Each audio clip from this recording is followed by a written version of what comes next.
Assalamualaikum warahmatullahi wabarakatuh. Selamat pagi, selamat sore, dan selamat malam Bapak dan Ibu peserta diklat penguatan kompetensi kepala madrasah yang berbahagia. Pada pagi hari ini kita akan belajar tentang 8 standar nasional pendidikan. Untuk itu silakan Bapak dan Ibu lihat video pembelajaran ini agar Bapak dan Ibu paham dalam pembelajaran 8 standar nasional pendidikan ini.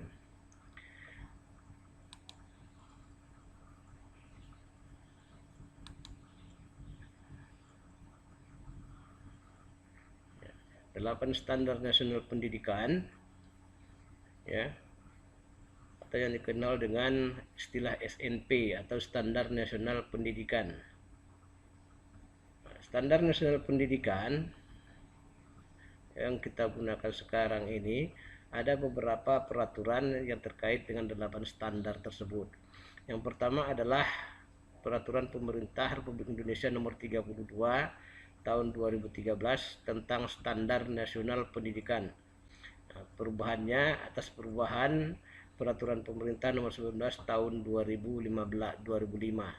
Jadi yang terbaru adalah Peraturan Pemerintah Nomor 32 Tahun 2013. 8 standar pendidikan. Yang pertama adalah standar kompetensi lulusan. Standar kompetensi lulusan SKL tertuang dalam Permendikbud nomor 20 tahun 2016. Ya, yang sebelumnya adalah Permendikbud nomor 54 tahun 2013. Kemudian ada Permendiknas nomor 23 tahun 2006.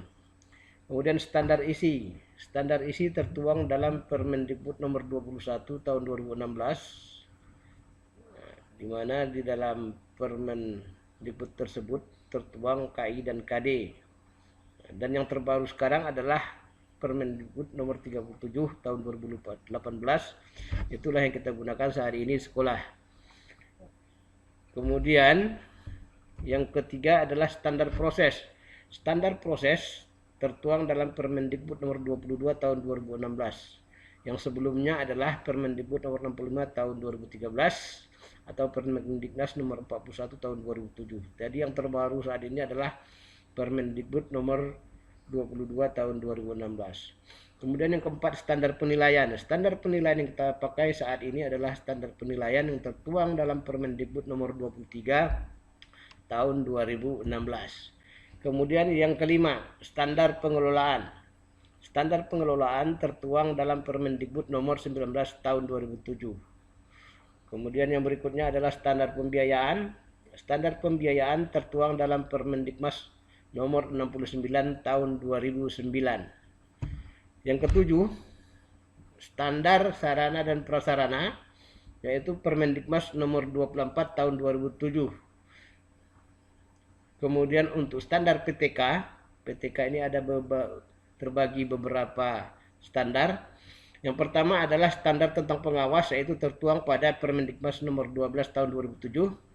Kemudian standar tentang kepala sekolah adalah Permendikmas nomor 13 tahun 2007.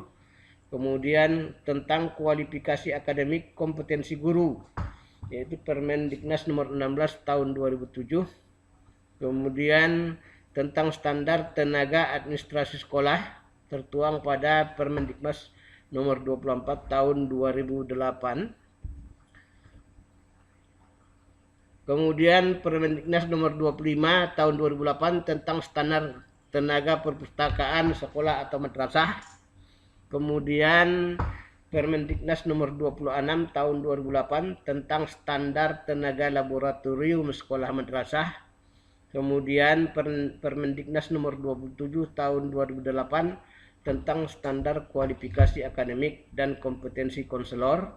Kemudian Permendiknas nomor 40 tahun 2019 tentang standar penguji pada kursus dan pelatihan.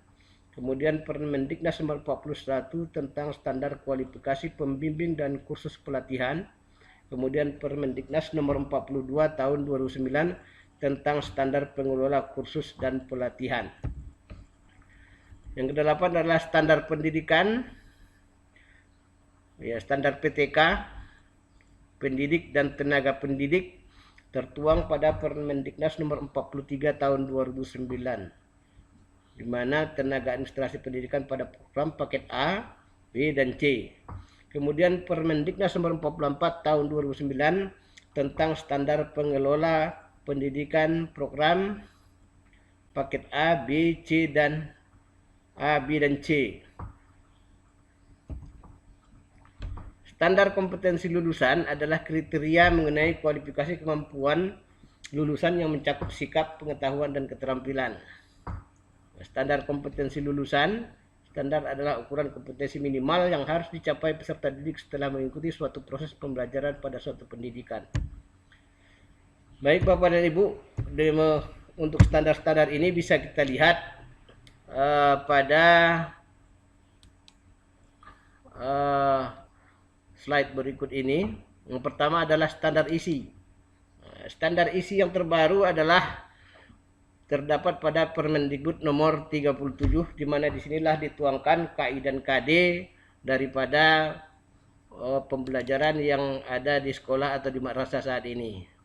Untuk itu kita lihat, ya ini dia isinya, ya, Permendikbud nomor 37, KI dan KD, semua mata pelajaran tertuang di sini, mulai dari pelajaran yang normatif, yang adaptif, sampai dengan pembelajaran yang untuk pembelajaran agama khusus untuk di SD. Ya, inilah standar isi daripada Permendiknas nomor 37 tahun 2018 tersebut yang terbaru saat ini kita gunakan. Kemudian di dalam standar isi tadi, kita melihat di sini ada Permendiknas nomor 35, di mana pada Permendiknas ini kita akan menemukan struktur kurikulum daripada jenjang sekolah menengah SMP dan sanawiyah. Ya, struktur kurikulum terdapat pada Permendikbud nomor 35 tahun 2018. Sementara untuk struktur kurikulum madrasah aliyah, kemudian SMA dan madrasah aliyah kejuruan, termasuk juga SMA, itu struktur kurikulum bisa kita lihat pada Permendikbud nomor 36 tahun 2018, di mana struktur kurikulumnya adalah seperti berikut.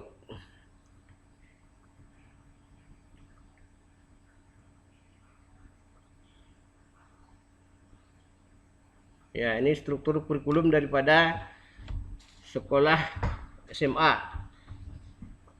Atau kalau yang di madrasah aliyah ditambah 5 pelajaran lagi, yaitu ada Al-Quran hadis, fikih, kemudian bahasa Arab, kemudian SKI, dan akidah akhlak. Kemudian yang berikut adalah standar kompetensi lulusan. Standar kompetensi lulusan tertuang pada Permendiknas nomor 20 tahun 2016. Di mana pada standar kompetensi lulusan ini, ya, mulai dari sekolah SD, MI sampai dengan SMA dan madrasah aliyah. Nah, di sini kita lihat bahwa dimensi sikap, ya, dimensi sikap, ya, memiliki perilaku yang mencerminkan sikap beriman, bertakwa kepada Tuhan Yang Maha Esa, itu adalah untuk paket A. Ya, berkarakter jujur, peduli, bertanggung jawab, pembelajar sejati, kemudian sehat jasmani. Nah, inilah standar daripada kelulusan. Untuk dimensi pengetahuannya setelah siswa nanti tamat, ya, untuk jenjang SD, ya, diharapkan siswa memiliki pengetahuan faktual, konseptual, prosedural, dan metakognitif pada tingkat dasar berkenaan dengan ilmu pengetahuan. Sementara kalau yang untuk tingkat madrasah aliyah, memiliki pengetahuan faktual, konseptual, prosedural, metakognitif pada tingkat teknis, spesifik, detail, dan kompleks berkenaan dengan ilmu pengetahuan dan teknologi. Ini untuk ranah pengetahuan. Sementara untuk pada ranah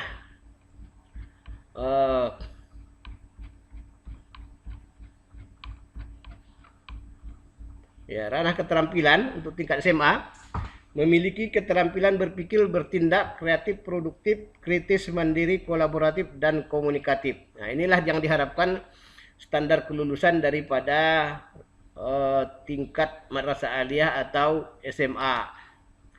Kemudian yang berikut kita lihat lagi standar pembiayaan. Nah, standar pembiayaan tertuang pada Permendikbud nomor 69 tahun 2009. Nah, di mana dalam standar pembiayaan ini ya diatur di sini bagaimana pembiayaan sekolah. Nah, pembiayaan sekolah di mana pada pembiayaan ini untuk mulai dari SDMI, MTS, kemudian sampai SMA. Jadi di sini ada biaya operasi non personalia. Sudah dijelaskan angkanya di sini. Sehingga Bapak dan Ibu dalam melaksanakan pembiayaan di sekolah harus mengacu pada standar yang kita gunakan ini. Jadi Bapak dan Ibu tidak bisa menggunakan anggaran ya tanpa melihat standar yang berlaku. Kemudian yang berikutnya adalah standar pendidik dan tenaga pendidik. Standar pendidik dan tenaga pendidik ini ada beberapa macam standar. Yang pertama adalah Permendiknas nomor 12 tahun 2007 tentang standar pengawas. Nah, pada standar pengawas ini, di sini akan bisa kita lihat bagaimana seorang pengawas, apa standarnya supaya bisa menjadi seorang pengawas yang profesional dan betul-betul sesuai dengan yang diharapkan sesuai oleh peraturan. Maka di sini Bapak dan Ibu bisa membacanya nanti melalui Permendikbud tersebut. Ya, standar pengawas sekolah madrasah.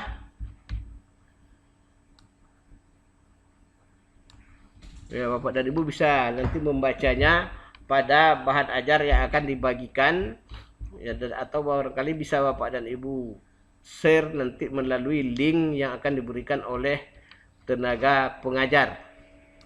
Kemudian yang berikut adalah standar kepala sekolah, yaitu Permendiknas nomor 13 tahun 2017. Nah, pada Permendiknas ini diatur bagaimana seorang kepala sekolah yang selayaknya harus diangkat dan bisa ditempatkan untuk memimpin sebuah sekolah. Jadi di sini ada aturan-aturannya yang sudah dikeluarkan oleh pemerintah bagaimana standar seorang kepala sekolah atau madrasah. Kemudian yang berikutnya adalah Permendiknas nomor 16 tahun 2007 yaitu tentang standar kualifikasi guru. Nah, jadi di sini mengatur tentang bagaimana kualifikasi guru di setiap tingkatan sekolah. Contoh umpamanya pada tingkat RA. Nah, bagaimana kualifikasi guru yang diharapkan supaya bisa menduduki jabatan sebagai guru PAUD, TK atau RA.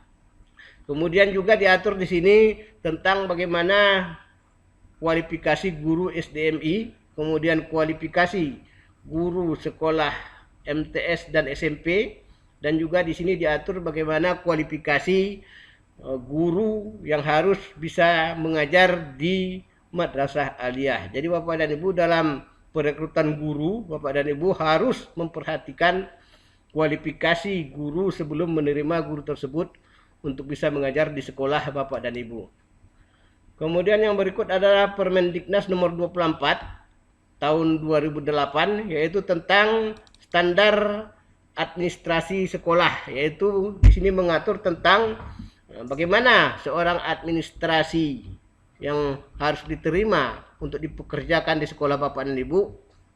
Bapak dan Ibu nanti bisa melihat acuannya pada Permendiknas ini.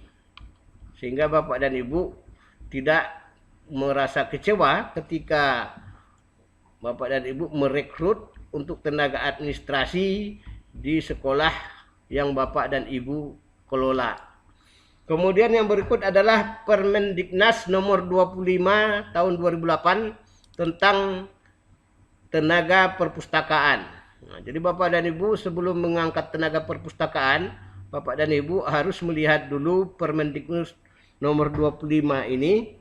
Nah, sehingga Bapak dan Ibu tidak salah dalam merekrut tenaga perpustakaan yang akan ditempatkan di sekolah Bapak dan Ibu. Kemudian yang berikut adalah Permendiknas tahun 2008 nomor 26 tentang ya, kualifikasi tenaga laboratorium. Nah, jadi sini juga diatur untuk perekrutan tenaga laboratorium, Bapak dan Ibu bisa mengacu pada Permendiknas ini, sehingga Bapak dan Ibu bisa menempatkan pegawai laboran yang sesuai dengan kompetensinya. Kemudian yang berikutnya adalah Permendiknas nomor 27 tentang standar konselor atau guru bimbingan konseling yang akan Bapak dan Ibu rekrut atau barangkali angkat di sekolah Bapak dan Ibu. Diatur di sini apa persyaratannya, kemudian apa kualifikasi yang sesuai dengan peraturan perundang-undangan, sehingga konselor yang ada di sekolah atau madrasah yang Bapak dan Ibu kelola sesuai dengan yang diharapkan. Kemudian yang berikut adalah Permendiknas nomor 41 tahun 2009 tentang standar pembimbing ya pada kursus dan pelatihan. Nah, barangkali ini kursus pelatihan, kalau Bapak dan Ibu ingin mengundang pelatihan atau bekerja sama dengan lembaga-lembaga kursus dalam meningkatkan kualitas daripada peserta didik Bapak dan Ibu, Bapak dan Ibu harus melihat aturannya sehingga tidak salah bekerja sama dengan kursus yang terakreditasi dan terpercaya. Kemudian yang berikut adalah Permendiknas nomor 44 tahun 2019, yaitu tentang standar pengelolaan ya paket A dan paket B. Nah, di sini Bapak dan Ibu bisa melihat bagaimana kualifikasi akademik pengelolaan pendidikan kesetaraan. Jadi Bapak dan Ibu dalam merekrut atau barangkali menempatkan seorang pegawai di tempatnya, ya haruslah mengacu pada peraturan-peraturan yang berlaku. Itulah tentang standar pendidik dan tenaga pendidik. Kemudian yang berikut adalah standar pengelolaan. Pada standar pengelolaan tertuang pada Permendiknas nomor 19 tahun 2007, di mana pada standar ini ya Bapak dan Ibu bisa mengacu bagaimana sih mengelola sebuah sekolah. Ya, bagaimana mengelola sekolah atau madrasah bisa Bapak dan Ibu lihat di sini. Ya, kemudian di sini Bapak dan Ibu bisa melihat ada visi dan misi, kemudian tujuan sekolah, kemudian bagaimana mengatur sekolah, mengelola sekolah, ya tertuang di dalam peraturan ini, sehingga Bapak dan Ibu tidak salah mengelola sekolah yang Bapak dan Ibu pimpin. Kemudian yang berikutnya adalah standar penilaian.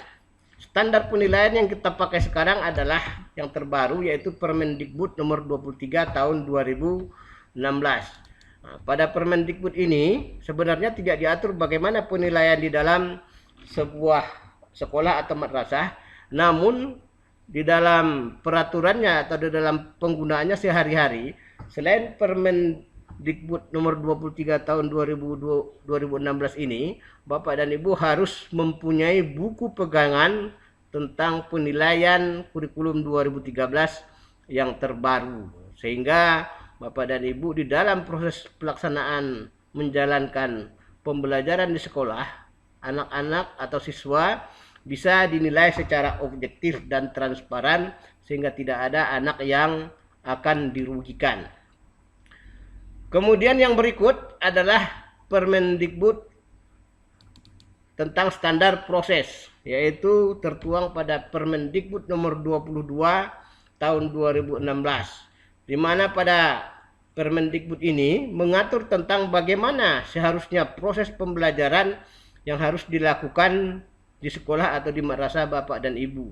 Pada standar proses inilah dituangkan bagaimana format sebuah rencana pembelajaran, sehingga Bapak dan Ibu ketika supervisi guru bisa mengacu kepada aturan ini tentang bagaimana pembuatan rencana pelaksanaan pembelajaran. Namun yang terbaru saat ini, aturan untuk pembuatan RPP sudah dipersingkat sehingga RPP itu tidak lagi seperti RPP yang dimiliki oleh guru saat ini. Namun semuanya itu sebenarnya tergantung kepada sekolah yang bersangkutan. Kalau gurunya sanggup membuat RPP yang sesuai dengan amanat daripada Permendikbud nomor 22 tahun 2016 ini, silakan saja membuat RPP seperti itu. Tapi kalau umpamanya gurunya berhalangan atau barangkali mempunyai waktu yang tidak banyak untuk membuat RPP, bisa membuat atau membuat RPP yang terbaru sehingga RPP itu lebih simpel. Kemudian peraturan yang berikutnya adalah standar sarana dan prasarana. Pada standar sarana dan prasarana ini ada mengatur beberapa standar. Yang pertama adalah tentang Sarpras pada tingkat SD dan MI, yaitu Permendiknas nomor 24 tahun 2007. Sementara untuk madrasah aliyah atau SMA itu tertuang pada Permendiknas nomor 40 tahun 2008.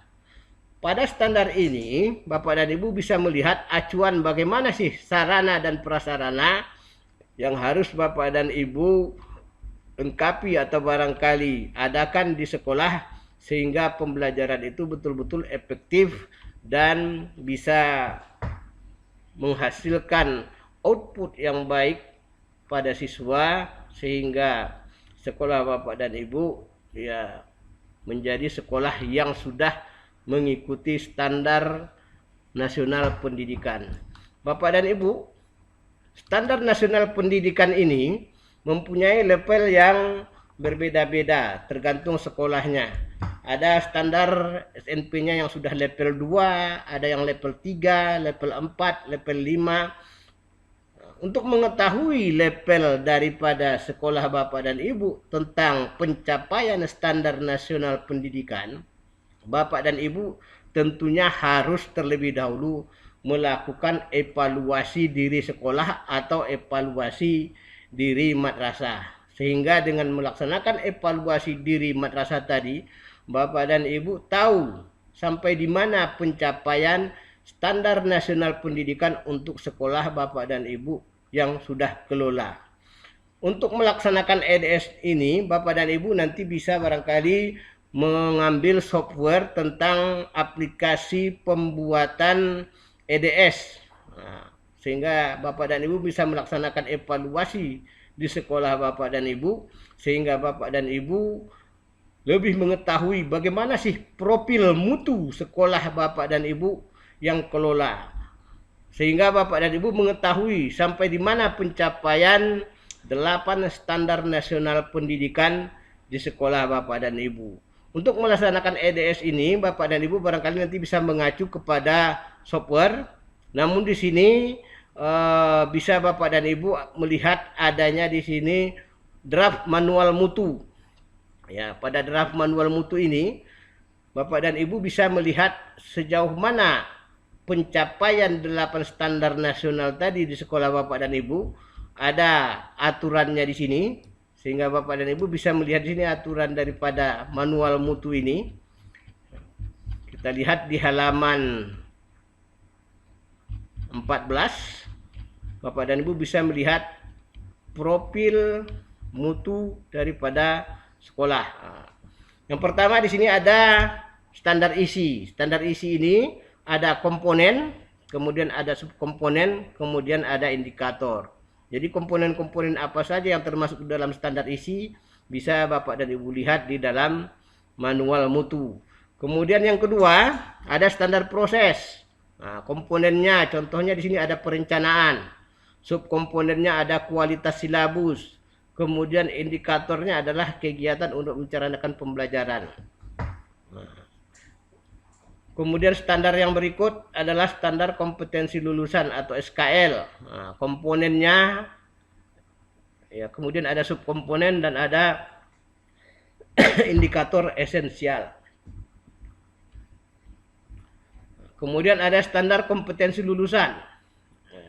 Jadi semuanya ini adalah ini yang dikatakan dengan buku manual mutu. Dengan menjalankan buku manual mutu ini di sekolah Bapak dan Ibu, Bapak dan Ibu bisa mengetahui bagaimana mutu sekolah Bapak dan Ibu atau pencapaian standar nasional pendidikan tersebut di sekolah yang Bapak dan Ibu kelola.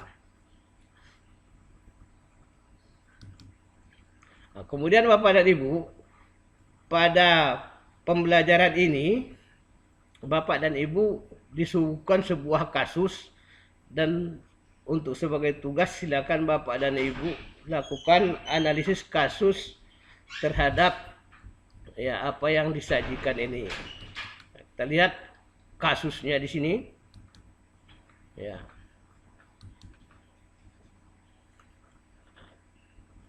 Tugas: setelah melakukan aktivitas belajar ini, saudara dapat menganalisis keterlaksanaan 8 SMP berdasarkan kasus. Kemudian merancang alternatif solusi upaya pemenuhan mutu SMP. Kemudian yang ketiga, membuat rekomendasi kegiatan. Petunjuk penugasan: kerjakanlah tugas ini secara mandiri. Cermatilah kasus keterlaksanaan 8 SMP pada madrasah. Ya, kasusnya ada di bawah sini. Kemudian untuk penilaian Bapak dan Ibu, ya, berapa penilaian nilai yang akan Bapak dan Ibu capai nanti? Ya, di sini ada rubrik penilaiannya. Sehingga Bapak dan Ibu dalam mengerjakan tugas ya harus memperhatikan rambu-rambu yang diberikan. Nah, di sini ada contoh kasus, studi kasus tentang pencapaian 8 standar nasional pendidikan. Nah, di mana di sini ada hasil wawancara dan observasi. Kemudian di sini ada data siswa. Kemudian di sini ada data ruang kelas dan kondisi ruang. Kemudian di sini ada data mobiler. Kemudian di sini ada data pegawai. Kemudian di sini ada data hasil supervisi guru. Tugas Bapak dan Ibu, silakan Bapak dan Ibu lihat ya kasus pada sekolah tadi. Kemudian Bapak dan Ibu tuangkan hasil pengamatannya pada lembar kerja berikut. Yang pertama di sini adalah standar kompetensi lulusan. Nah, dari standar kompetensi lulusan, dengan melihat manual mutu yang sudah diberikan, silakan Bapak lihat temuan-temuan dari data yang disajikan pada kasus tersebut. Deskripsikan ya temuan berdasarkan analisis kasus. Jadi analisis kasusnya sehingga bisa Bapak dan Ibu isikan nanti di sini apa yang Bapak dan Ibu temukan pada kasus yang ada pada contoh tersebut. Kemudian apa solusi pemenuhannya menurut Bapak dan Ibu sesuai dengan pemenuhan mutu. Alternatif solusinya. Kemudian di sini ada rekomendasi kegiatan yang akan dilakukan. Nah, solusinya sudah dicantumkan di sini. Kemudian bagaimana mencapainya? Tentu harus ada program atau kegiatan. Untuk mengisi ini semua, Bapak dan Ibu harus melihat atau membaca draft manual mutu yang sudah diberikan. Nah, pada tugas ini Bapak dan Ibu hanya cukup di sini satu standar, kemudian cukup satu kompetensi saja, dan kemudian satu indikator saja. Tidak usah semua standar atau kompetensi atau indikator yang ada di manual mutu tersebut Bapak dan Ibu tuangkan sini. Ambil saja satu sesuai dengan manual mutu yang sudah diberikan. Di mana manual mutu tadi terlihat pada halaman 14 pada buku manual mutu. Bapak dan Ibu, silakan Bapak dan Ibu bekerja ya, buat tugas tersebut. Kemudian setelah Bapak dan Ibu kerjakan tugas ini, silakan Bapak dan Ibu upload pada tempat yang sudah diberikan oleh panitia pelaksana diklat jarak jauh. Selamat bekerja Bapak dan Ibu. Setelah video ini Bapak dan Ibu nanti masih bisa melakukan live chat, kemudian juga meeting classroom. Mudah-mudahan penjelasan yang sudah saya berikan tadi bisa memberikan manfaat kepada Bapak dan Ibu. Bapak dan Ibu juga bisa memahami apa itu 8 standar nasional pendidikan, dan juga Bapak dan Ibu bisa mengukur sampai di mana ketercapaian 8 SMP di sekolah Bapak dan Ibu. Untuk itu saya ucapkan terima kasih. Billahi taufik wal hidayah. Assalamualaikum warahmatullahi wabarakatuh.